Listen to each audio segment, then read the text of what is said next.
Hey, welcome to the Craft Print YouTube channel. How y'all doing? It's me, Shondell, your favorite crafter. And in this video, I'm going to show you how I made these cute teddy bear shaped cupcake gems using the Glow Forge. Aren't they cute?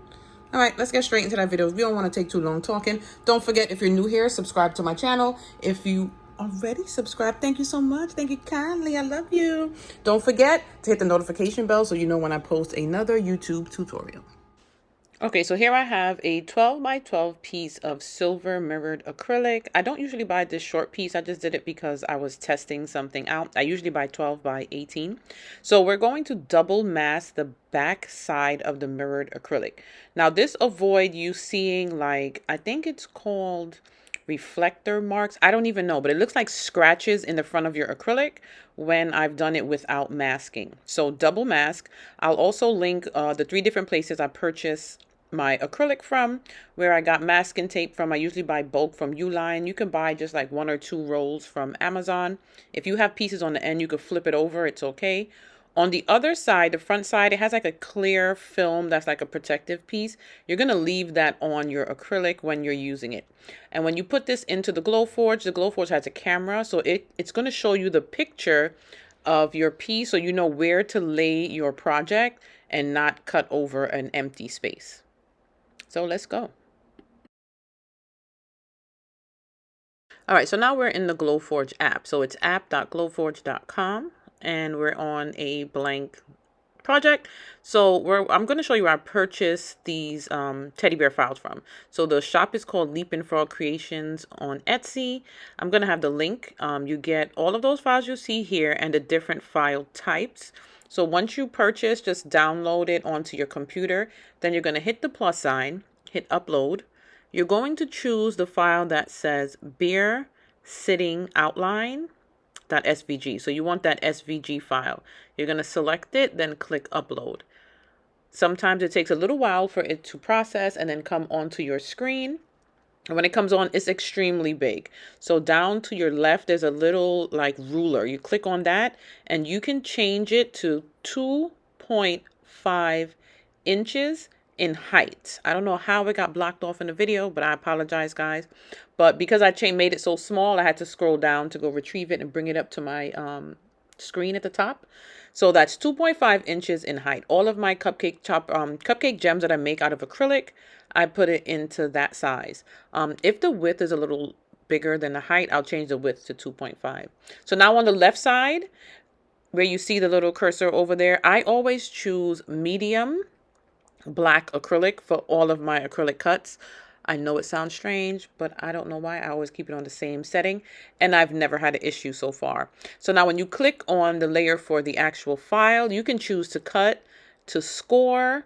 You can choose ignore, and the Glowforge won't do anything. So if you have multiple layers and you just want one that's not going to be cut, just choose that. For this project, we're just choosing engrave. Then, because it's fully just engraving, the Glowforge won't be cutting anything out. So you're going to go over to the right and click on Create Outline. That pops up when you select your actual file. So make sure you hit the teddy bear. Then you're going to create an outline. And that outline we're going to have cut around the engraved bear. Now, these features on the right side here, you have to pay, unfortunately. So Glowforge, you have to pay $50 a month to be able to use those features. I do it because I'm a little bit lazy and I don't feel like creating outlines outside of Glowforge to bring it in.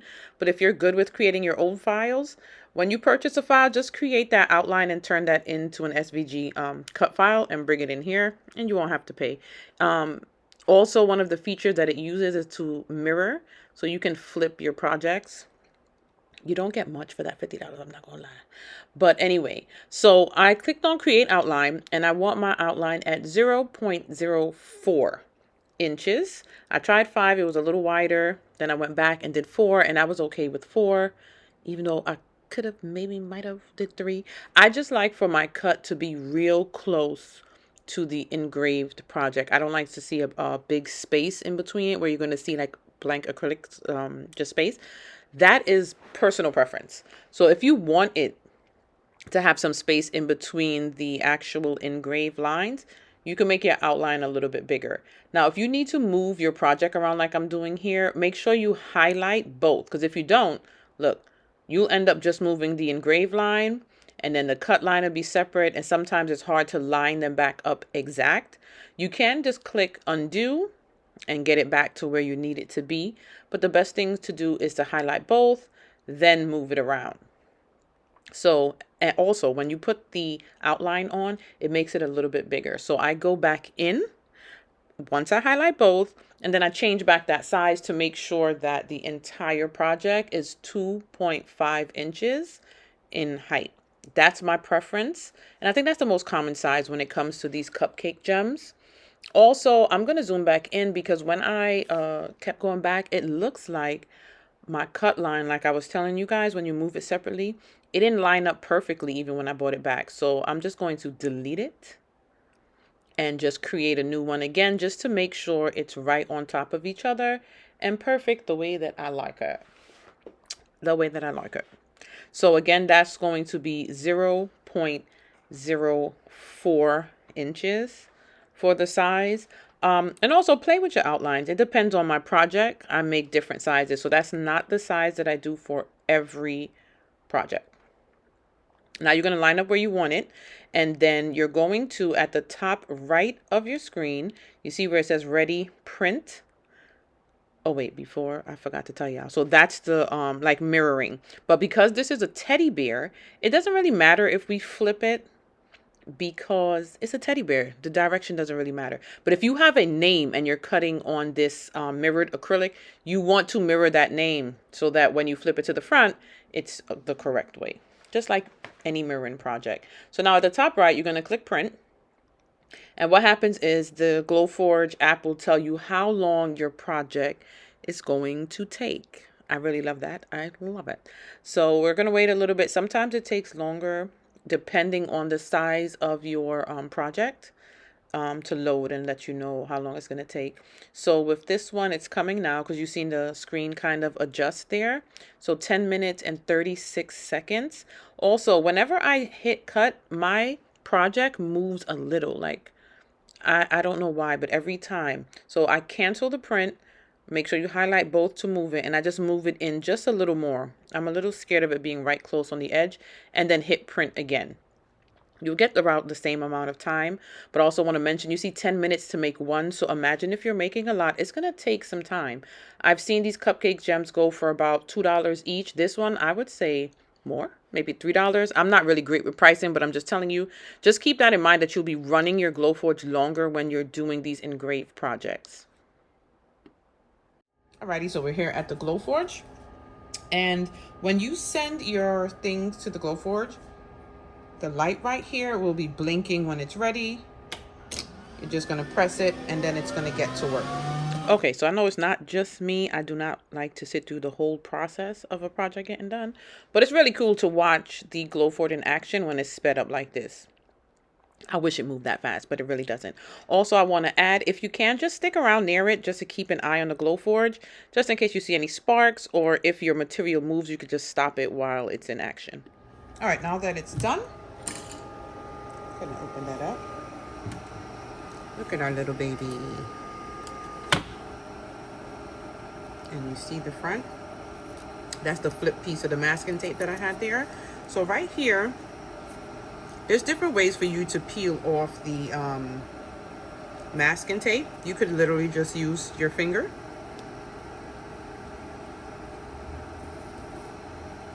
If you want to use a weeding tool to just peel, see, peel that off.